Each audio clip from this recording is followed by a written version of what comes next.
এখন আপনারাও আমাদের প্রিয় খেলনা অর্ডার করতে পারেন www.puntunkids.com থেকে।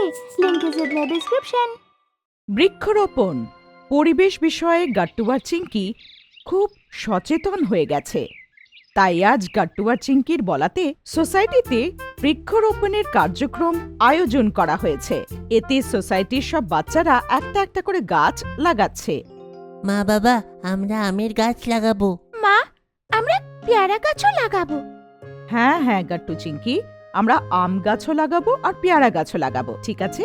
তখনই ওইখানে বান্টি আসলো। গাট্টু, আমি তো ফুলের গাছ লাগাবো, আমার ফুল খুবই পছন্দ।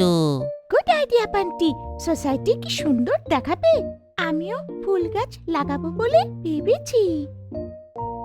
তারপর আর কি, গাট্টু আর চিঙ্কি আম গাছ লাগানোর জন্য ছোট্ট একটা গর্ত খুঁড়ল আর তার মধ্যে একটা আম গাছ লাগালো।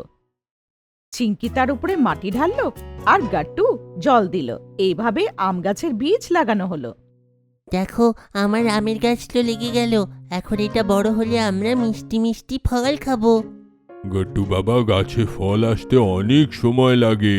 এত তাড়াতাড়ি থোড়ি ফল আসবে, তার জন্য অপেক্ষা করতে হয়। চলো না, এখন আমরা আমার পেয়ারা গাছ লাগাবো। আমি আমার গাছটা কোথায় লাগাই? এসো চিঙ্কি, নিজের গাছ এখানে লাগাও। গাট্টু আর চিঙ্কি একসাথে চিঙ্কির পেয়ারা গাছ লাগানোর জন্য গর্ত খুঁড়ল আর এইভাবে গর্তের মধ্যে গাছ লাগালো। তার মধ্যে মাটি দিয়ে গাছে জল দিল। এইভাবে সব বাচ্চারা একসাথে সোসাইটির গার্ডেনে ট্রি প্লান্টেশন করলো। সব বাচ্চাদের মা বাবারা বাড়ি চলে গেল। বাচ্চারা নিজেদের মধ্যে কথাবার্তা বলল। গাছ পরিবেশের জন্য খুবই ভালো হয়।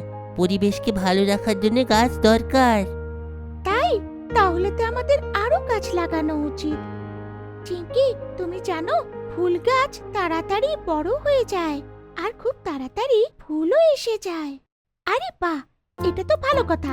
আমার পেয়ারা গাছও তাড়াতাড়ি বড় হয়ে যাবে আর আমি টক মিষ্টি পেয়ারা খাবো। হ্যাঁ, আমার আমের গাছটা খুব শিগগিরই বড় হয়ে যাবে। আমি একে প্রত্যেকদিন জল দেব যাতে বড় হয়ে যাক। দেখো, আমি আমার ফুলের গাছ লাগিয়েছি। আমার ফুল আমি তোমাদের সকলকে দেব, কিন্তু আমাকে মিষ্টি মিষ্টি ফলও খাওয়াবে। হ্যাঁ বান্টি, নিশ্চয়ই, কিন্তু তুমি আমার গাছকে জল দেবে, তাহলে আমি তোমাকে ফল দেব। সবাই হেসে ফেলল। চিঙ্কি নিজের লাগানো গাছের সাথে কথা বলতে শুরু করলো। আমার সোনা গাছ, তাড়াতাড়ি বড় হয়ে যাও। আমি বড় গাছ দেখতে চাই আর টক মিষ্টি ফল খেতে চাই। গাট্টু আর চিঙ্কি বাড়ি চলে গেল আর ডিনার করার পরে দুজনে ঘুমোতে চলে গেল। আমার মনে হয় আমাদের গিয়ে দেখা উচিত। গাছটা আবার বড় হয়ে যায়নি তো? আরে গাট্টু না, বাবা বলেছিল এত তাড়াতাড়ি গাছ বড় হয় না। গাট্টু আর চিঙ্কি শুয়ে পড়ল। পরের দিন চিঙ্কি তাড়াতাড়ি উঠে পড়ল আর চিঙ্কি সোসাইটির গার্ডেনে নিজের গাছ দেখতে গেল। চিঙ্কি দেখে একদম হয়রান হয়ে গেল। চিঙ্কির গাছ বড় হয়ে গিয়েছিল আর একদম তাজা ফল গাছ থেকে ঝুলছিল। এত বড় গাছ, কিন্তু বাবা তো বলেছিল গাছ এত তাড়াতাড়ি বড় হয় না। তখনই চিঙ্কি একটা আওয়াজ শুনল। চিঙ্কি, আমি বড় হয়ে গেছি। তোমাকে এখন আমার অনেক বেশি খেয়াল রাখতে হবে।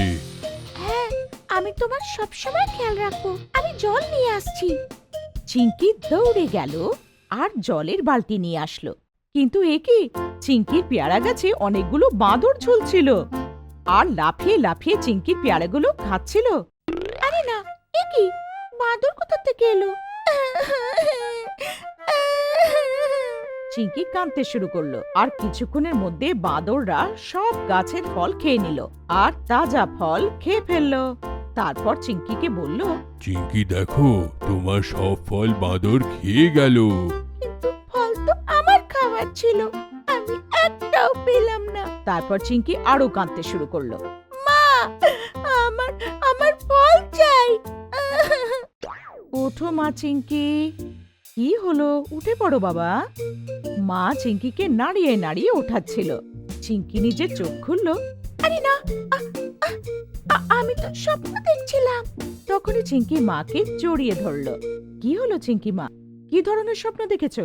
মাম্মি, আমি স্বপ্নে দেখলাম কি বাঁদর আমার সব ফল একদম খেয়ে ফেলেছে আর আমি একটাও পেলাম না। তখন বাবাও ঘরে এলো। কি হলো চিঙ্কির? মা পুরো কথা বাবাকে জানালো। চিঙ্কি স্বপ্ন দেখেছে যে ও সব পেয়ারা বাঁদর খেয়েছে। শুধু এতটুকু? চলো খাবার খাই। গাট্টু চিঙ্কি ব্রেকফাস্ট করার জন্য টেবিলে আসলো। বাবা দেখছিল যে চিঙ্কির মুখটা শুকিয়ে গেছিল। মা চিঙ্কি, আমি তোমাকে কি বলেছিলাম, গাছ এত তাড়াতাড়ি বড় হয় না। আর যদি বাঁদররা ফল খেয়ে নিয়েছে তো তাতে কি হলো? গাছ তো অন্যদের জন্যই লাগানো হয়। কিন্তু বাবা, ট্রি প্ল্যান্টেশন সোসাইটি আমরা বানালাম, গাছে জলও আমরা দিলাম, ফল অন্য কেউ খেয়ে গেলে তো খারাপ লাগবে না। তখনই মা গ্রাম থেকে ঠাকুমার পাঠানো আমের আচার নিয়ে এলো। মা গাট্টু চিঙ্কি আর বাবাকে গরম গরম রুটির সাথে আচার দিল। বাবা, গাট্টু আর চিঙ্কি ঝাল টকটক আমের আচার খেলো আর চিঙ্কির মুখও চকচকে হয়ে গেল। বা মা, আচার তো কি চটপটে খেতে। আমের আচারটা তো খুবই টেস্টি, দিদাকে বলে আরো নিয়ে আসতে। হ্যাঁ হ্যাঁ বাচ্চারা, আমি ঠাকুমাকে নিশ্চয়ই জানাবো। গাট্টু চিঙ্কি, আমাকে এটা বলো, আচারটা কি দিয়ে তৈরি? বাবা, আচার তো আম থেকে তৈরি হয়েছে না? তো আচ্ছা চিঙ্কি, এটা বলো, এই আচারের জন্য যে আমটা ব্যবহার হয়েছে সেই গাছটা কি তুমি লাগিয়েছিলে, না তুমি সেই গাছগুলোতে জল দিয়েছিলে? না বাবা, আমি তো জানিও না যে আম গাছগুলো কোথায় লাগানো হয়েছে, তাহলে আমি জল কি করে ঢালবো? একদম ঠিক বললে মা। তেমনি তোমার লাগানো গাছ থেকে যদি অন্য কেউ ফল খায় তাহলে তোমার মন খারাপ করা উচিত নয়। তোমার মনে আছে যখন আমরা গ্রামে গেছিলাম, আমাদের বাড়ির পাশে কত বড় বড় গাছ ছিল, যেটা বড় হতে অনেক সময় লাগে। আর অনেক বছর আগে সেই সব গাছ লাগানো হয়েছিল, তাই তো আমরা সেই রস ভরা ফলের স্বাদ নিতে পারি। গাট্টু আর চিঙ্কি মন দিয়ে বাবার কথা শুনছিল। এরপর মা বলল, এতটুকুই না, আমাদের পূর্বপুরুষরা গাছ লাগিয়ে তাই তো আমরা ভালোভাবে নিঃশ্বাস নিতে পারছি। আর এর পরের প্রজন্মকে যদি সুস্থভাবে থাকতে হয় তাহলে আমাদের আরো বৃক্ষরোপণ করতে হবে, যার থেকে পরের প্রজন্ম পরিবেশের সুঠল তাপমাত্রা পেতে পারে। হ্যাঁ বাবা মা, আমি খুব ভালো করে বুঝে গেছি। সোসাইটির সেই গাছগুলোকেও অনেক বছর আগেই লাগানো হয়ে থাকবে, তবেই আমরা দোলনা বেঁধে সেইখানে দোলনায় দুলতে পারি, আর ছায়াও পাই আমরা সেইখানে। চলো, গাট্টু তো বুঝে গেল, কিন্তু চিঙ্কি তুমি বুঝতে পারলে কি না? একদম বুঝে গেছি বাবা। আপনাদের যদি আমাদের ভিডিও ভালো লেগে থাকে তো আমাদের ভিডিওকে লাইক করুন, কমেন্ট করুন আর সাবস্ক্রাইব করুন।